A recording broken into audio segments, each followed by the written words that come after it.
നമസ്കാരം. ജനാധിപത്യവും ഭരണഘടനയും തെരഞ്ഞെടുപ്പുകളും എല്ലാം വലിയ രീതിയിൽ വിശകലനം ചെയ്തുകൊണ്ടിരിക്കുന്ന ഒരു ഘട്ടത്തിലൂടെയാണ് നമ്മൾ കടന്നു പോകുന്നത്. അവിടെ നിന്നുകൊണ്ടാണ് നമ്മൾ ചർച്ചകളിലേക്ക് എത്താത്ത, അല്ലെങ്കിൽ അഡ്വക്കസി ജേർണലിസത്തിൻ്റെ ഏറ്റവും ഹീനമായ ആരോപങ്ങൾ നിലനിൽക്കുന്ന കേരളത്തിലെ മാധ്യമങ്ങൾ രാഷ്ട്രീയ ചർച്ചയെ മാത്രമായി ഒതുക്കുന്ന ഭരണഘടനയുമായി ബന്ധപ്പെട്ട വിഷയങ്ങളിലേക്ക് നമ്മൾ കടക്കേണ്ടത്.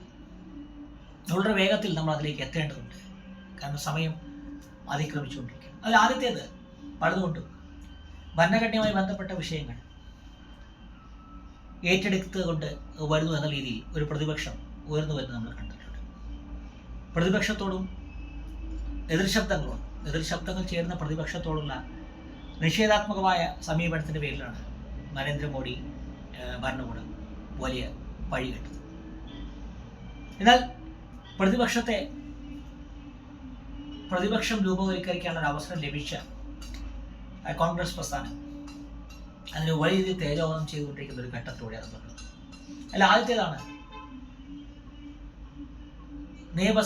നിയമനിർമ്മാണ സഭകളുടെ പ്രവർത്തനം തടസ്സപ്പെടുത്തുന്ന രീതി. വിഷയങ്ങൾ നിർമ്മിച്ചുകൊണ്ട് നിയമ നിർമ്മാണ സഭകളെ, അതേപോലെ അവയുടെ സമയം കളഞ്ഞുകൊണ്ടില്ല, പൂർണ്ണമായും ഇല്ലാതാക്കുന്നത് ജനങ്ങളുടെ വിഷയങ്ങൾ ചർച്ച ചെയ്യാനുള്ള സമയമാണ്, ജനങ്ങളുടെ നികുതി പണമാണ്. അവിടെ നിന്നുകൊണ്ടാണ് നമ്മൾ ചർച്ച ആരംഭിക്കേണ്ടത്. ഇതിൽ ആദ്യത്തേത് നിയമനിർമ്മാണ സഭകളുമായി ബന്ധപ്പെട്ട വിഷയങ്ങൾ. കാരണം ഭരണഘടനയുടെ പിതൃത്വമെല്ലാം വലിയ രീതിയിൽ ചർച്ച ചെയ്യപ്പെട്ടുകൊണ്ടിരിക്കുന്ന ഒരു ഘട്ടത്തിലൂടെയാണ് നമ്മൾ കടന്നത്. ദളിത് വോട്ടുകളിലേക്കുള്ള ഒരു വഴി മാത്രമായി അംബേദ്കർ നിസ്സാരവൽക്കരിക്കപ്പെടുന്ന ഒരു കാഴ്ച കൂടി നമ്മളിവിടെ കാണുന്നുണ്ട്. മുമ്പ് വീഡിയോയിൽ പറഞ്ഞതുപോലെ SNDP യോഗത്തിൻ്റേത് മാത്രമായി മാറിയ ശ്രീനാരായണ ഗുരുവിൻ്റെ അതേ അവസ്ഥയിലേക്കാണ് ഇന്ന് അംബേദ്കറും പരിണമിക്കുന്നത്. അതുമായി ബന്ധപ്പെട്ട ദളിത് രാഷ്ട്രീയമൊക്കെ നമ്മൾ ഒരു വീഡിയോ ചർച്ച ചെയ്യുന്നതുകൊണ്ട് തന്നെ ആ വിഷയത്തിലേക്ക് നമ്മൾ കടക്കുന്നില്ല. അപ്പോൾ ഭരണഘടന,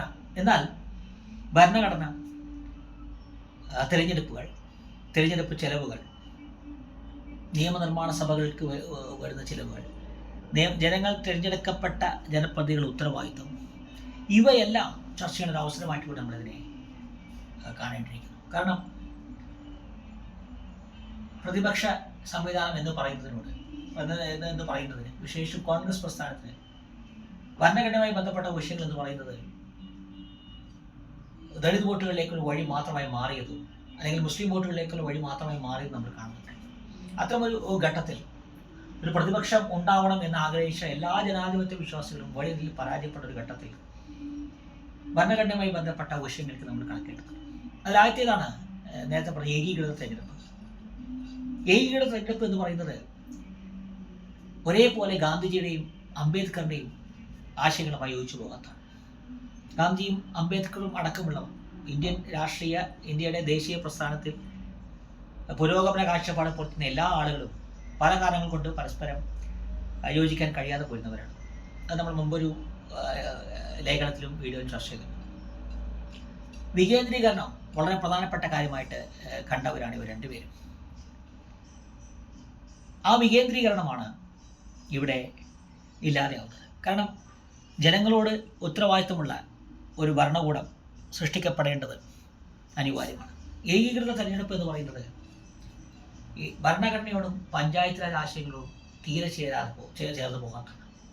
വിശേഷിച്ച് ഇന്ത്യ പോലെ വിശാലമായ ജനസാന്ദ്രത കൂടിയ വൈവിധ്യങ്ങളാണോ തിരിച്ചറിയാത്ത വിധം സങ്കീർണമായ സാമൂഹിക സാംസ്കാരിക പ്രതലങ്ങൾ ഉള്ള ഒരു പ്രദേശത്ത് പഞ്ചായത്ത് രാജ് സംവിധാനങ്ങളെ ശക്തിപ്പെടുത്താനുള്ള അവസരമായിട്ട് നമ്മളിതിനെ നോക്കിക്കാണേണ്ടിയിരിക്കും.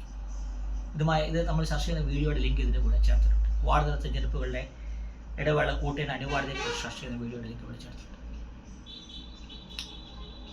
അതോടൊപ്പം പഞ്ചായത്ത് രാജ് സംവിധാനങ്ങളോടൊപ്പം നമ്മൾ ചേർത്ത് വായിക്കേണ്ടതാണ് ഏകീകൃത സിവിൽ കോഡ് എന്ന് പറയുന്നത്. അവിടെയാണ് വലിയ ശാസ്ത്രാബോധം പുലർത്തിയെന്ന് ജനാധിപത്യവാദി നമുക്ക് പറയാൻ കഴിയുന്നത്. ജനാധിപത്യവാദി തന്നെയായ ജനാധിപത്യവാദി അല്ല എന്നും തെളിയിക്കുന്ന ഒരുപാട് സംഭവ വികാസങ്ങളുണ്ട്. പ്രത്യേകിച്ചും 1959 കേരള മന്ത്രിസഭയ്ക്ക് സംഭവിച്ചടക്കമുള്ള കാര്യങ്ങളുണ്ടെങ്കിൽ പോലും ശാസ്ത്രാവബോധവും പുരോഗമന കാഴ്ചപ്പാടും മതേതത്വവും പൊളുത്തിയിരുന്ന ഒരു വ്യക്തി എന്നുള്ള പിഴവുകളെല്ലാം ഉണ്ടെങ്കിൽ പോലും പൊളുത്തിയിരുന്ന ഒരു ഭരണാധികാരി തന്നെയാണ് ജവഹർലാൽ നെഹ്റു എന്നുള്ള കാര്യത്തിൽ സംശയമൊന്നുമില്ല. എങ്കിൽ പോലും യൂണിയൻ സിവിൽ കോഡ് അടക്കമുള്ള വിഷയങ്ങൾ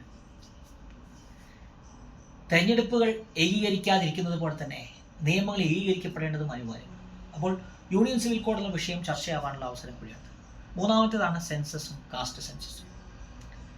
സാമൂഹിക വികസനം അടിത്തട്ടിലേക്ക് എത്തുന്നു എന്ന് ഉറപ്പുവരുത്താൻ ഏറ്റവും അനിവാര്യമായതാണ് സെൻസസ്. ഇന്ത്യ പോലെ നേരത്തെ പറഞ്ഞ പോലെ വൈരുദ്ധ്യങ്ങളുള്ള ഒരു പ്രദേശത്ത് ജാതി സെൻസസും അതേപോലെ തന്നെ അത്യാവശ്യമാണ്. ഈ 4 വിഷയങ്ങളും പലതുകൊണ്ടും ചർച്ച ചെയ്യുന്നില്ല എന്നുള്ളതാണ് പ്രധാനപ്പെട്ട കാര്യം. ഇതോടൊപ്പം ചേർന്ന് കൊണ്ടാണ് വഖഫ് അടക്കമുള്ള നിയമങ്ങൾ. ഒരു ജനാധിപത്യ സംവിധാനത്തെ പരസ്യമായി വെല്ലുവിളിക്കുന്ന ഒരു പ്രാകൃതമായ നിയമമാണ് വഖഫ്. ഇതെല്ലാം നമ്മൾ ചർച്ച ചെയ്യാനുള്ള അവസരമായിട്ട് കാണും. അതിനേക്കാൾ പ്രധാനപ്പെട്ട കാര്യമാണ് തുടർച്ചയായി സഭ സ്തംഭിപ്പിക്കുന്ന ഒരു പ്രതിപക്ഷം. സഭയുടെ സ്തംഭനത്തിലൂടെ സംഭവിക്കുന്നത് വെല്ലുവിളിക്കുന്നത് ജനാധിപത്യത്തെയാണ് എന്നുള്ള ചർച്ചയിലേക്ക് കടക്കാനൊരു അവസരമായിട്ട് നമ്മൾ ഇതിനെ കാണേണ്ടതുണ്ട്. അവിടെ നിന്നുമാണ് നമ്മൾ ഈ ചർച്ചയുടെ പ്രധാനപ്പെട്ട ഘട്ടത്തിലേക്ക് കടക്കേണ്ടത്. അവിടെ നിയമ ഭേദഗതികൾ നമുക്ക് ആവശ്യമായി വരും. കാരണം നിയമനിർമ്മാണ സഭകൾ സ്തംഭിക്കുന്നു, പാർലമെൻ്റ് ആയാലും നിയമസഭയായാലും. അപ്പോൾ സംഭവിക്കുന്ന എന്താണ്? നിയമസഭ കൂടേണ്ട എന്നാൽ കൂടാത്ത ദിവസത്തെ ചെലവുകൾ, ആ ചെലവുകൾ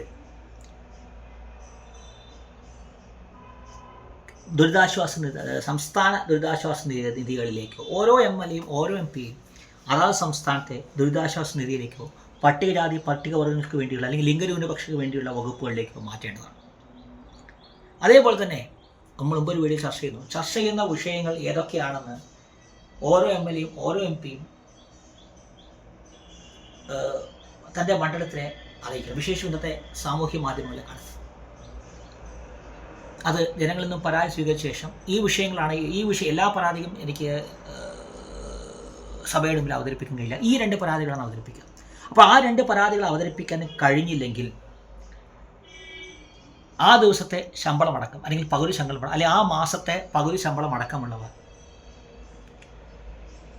ശമ്പളം മറ്റാനുകൂല്യങ്ങൾ ഇവയെല്ലാം നേരത്തെ പറഞ്ഞ വകുപ്പുകളിലേക്ക് മാറ്റേണ്ടതാണ്. അത് തീർച്ചയായും അനിവാര്യമായിട്ടുള്ള ഒരു നിയമ ഭേദഗതിയാണ്. നമ്മൾ തെരഞ്ഞെടുപ്പ് ചെലവുകളുമായി ബന്ധപ്പെട്ടതും തെരഞ്ഞെടുപ്പ് വാഗ്ദാനങ്ങളുമായി ബന്ധപ്പെട്ടതും നമ്മൾ മറ്റൊരു വീഡിയോയിൽ ചർച്ച ചെയ്തത്. അതേപോലെ തന്നെ പ്രധാനപ്പെട്ടാണ് തെരഞ്ഞെടുപ്പ് വാഗ്ദാനങ്ങൾ. കൃത്യമായ തെരഞ്ഞെടുപ്പ് വാഗ്ദാനങ്ങൾ വേണമെന്നുള്ളതും ആ വാഗ്ദാനങ്ങൾ പാലിക്കാൻ കഴിഞ്ഞില്ലെങ്കിൽ 10 വർഷം തെരഞ്ഞെടുപ്പിലൊന്നും അത് MLA ആയാലും MP ആയാലും വാർഡ് തലത്തിലടക്കം പങ്കെടുക്കാൻ കഴിയുന്നില്ല എന്നുള്ള നിയമം. ഇത്തരം നിയമങ്ങൾ അനിവാര്യമായൊരു ഘട്ടത്തിലൂടെയാണ് നമ്മൾ കടന്നുപോകുന്നത്. ഇത്തരം വിഷയങ്ങളൊന്നും ചർച്ച ചെയ്യുന്നില്ല എന്നുള്ളതും വളരെ ഗൗരവത്തോടെ നമ്മൾ കാണുന്നതാണ്. കാരണം തിരഞ്ഞെടുപ്പ് വാഗ്ദാനങ്ങൾ, സ്ഥാനാർത്ഥി നിർണയം, അമേരിക്കയിലെ പ്രൈമറി പോലെ ഒരു സംവിധാനം വരേണ്ടത്, ഇതെല്ലാം നമ്മൾ മറ്റൊരു വീഡിയോയിൽ ചർച്ച ചെയ്തു. തിരഞ്ഞെടുപ്പിന് ചെലവുകൾക്കുള്ള ഒരു സീലിംഗ്, ഇത് നമ്മൾ വളരെ ഗൗരവത്തോടെ കാണേണ്ടതാണ്. കാരണം ജനങ്ങൾക്ക് അവകാശവും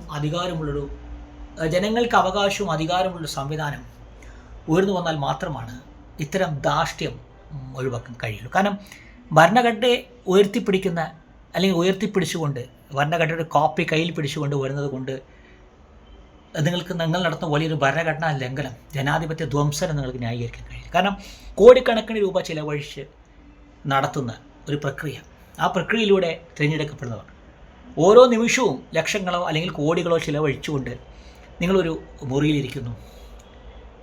അവർ ജനങ്ങളെ ബാധിക്കുന്ന പ്രധാനപ്പെട്ട വിഷയങ്ങളോടുണ്ടാകും. അത് നിങ്ങൾക്ക് ചർച്ച ചെയ്യേണ്ട ഉത്തരവാദിത്വം ഓരോ വ്യക്തിക്കുമുണ്ട്. 10 വർഷത്തെ വിലക്ക് നേരിടുമെന്നും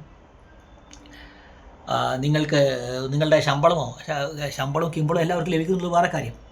നമ്മൾ മുമ്പൊരു വീഡിയോ ചർച്ച ചെയ്തിരുന്നു. ഈ പോലീസ് സംവിധാനത്തെയും സെക്യൂരിറ്റി സ്റ്റാഫുകളെയും മറ്റ് ആനുകൂല്യങ്ങളുമൊക്കെ കുറയ്ക്കേണ്ടതുണ്ടെന്നും 5 വർഷത്തെ ശമ്പളം മാത്രമുള്ള ജോലിയായിട്ട് അതിനെ മാറ്റണമെന്നും ചർച്ച ചെയ്യുന്ന വീഡിയോ മുമ്പൊരു വീഡിയോ നമ്മൾ ചർച്ച ചെയ്തിരുന്നു.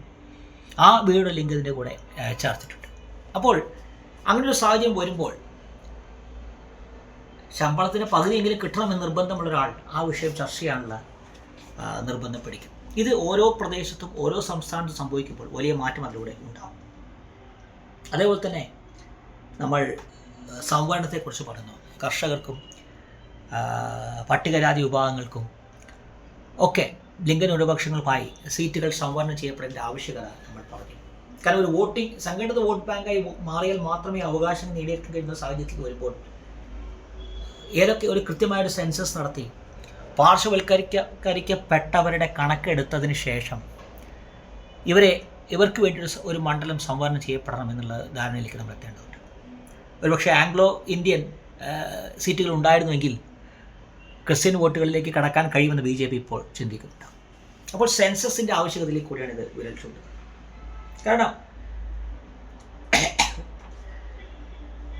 സാമൂഹികമായി പിന്നോക്കം നിൽക്കുന്നവരോ അല്ലെങ്കിൽ അവസരങ്ങൾ കുറഞ്ഞു പോയോ ആളുകളെ മുഖ്യധാരയിൽ കൊണ്ടുവന്നുകൊണ്ടാണ് നിങ്ങൾക്ക് ഒരു ദേശത്തെ ശാക്തീകരിക്കാൻ കഴിയുക എന്നുള്ളത് സ്വദേശി പ്രസ്ഥാനത്തിലൂടെ മഹാത്മാഗാന്ധി തെളിയിച്ചിട്ടുള്ളത്. ചർക്കയൊക്കെ അതിൻ്റെ ബിംബമാണ്. ഡാമുകളും സ്കൂളുകളുമാണ് നമുക്ക് വേണ്ടതെന്ന് പറയുന്ന നെഹ്റുവിയൻ സിദ്ധാന്തം അതുമായി യോജിച്ചു പോകുന്നതാണ്. നിക്ഷേപങ്ങൾ നടത്തേണ്ടത് മതത്തിലല്ല എന്ന് നെഹ്റു പറയുന്നതും അതുകൊണ്ട് തന്നെ. ഇത് തന്നെ അംബേദ്കറുടെ കാര്യത്തിലുമുണ്ട്. ജാതീയതയ്ക്കുള്ള വലിയ പോരാട്ടത്തിന് എന്നാൽ അദ്ദേഹം സംവരണത്തോടുള്ള അദ്ദേഹത്തിൻ്റെ കാഴ്ചപ്പാട് മറ്റൊരു തരത്തിലാണെങ്കിൽ പോലും നെഹ്റുവിൻ്റെയും അംബേദ്കറിൻ്റെയും അടക്കം സംവരണം ഒരു രീതിയിൽ ആവശ്യം തന്നെയാണ് ഇപ്പോഴും. അപ്പോൾ ആ സംവരണം വേണ്ടവരെ കണ്ടെത്താൻ കഴിയുന്ന തരത്തിലേക്ക് നമ്മുടെ ചർച്ചകൾ പോരേണ്ടിയിരിക്കുന്നു. കാരണം ഇത് ശാക്തീകരണത്തിൻ്റെ പ്രശ്നമാണ്.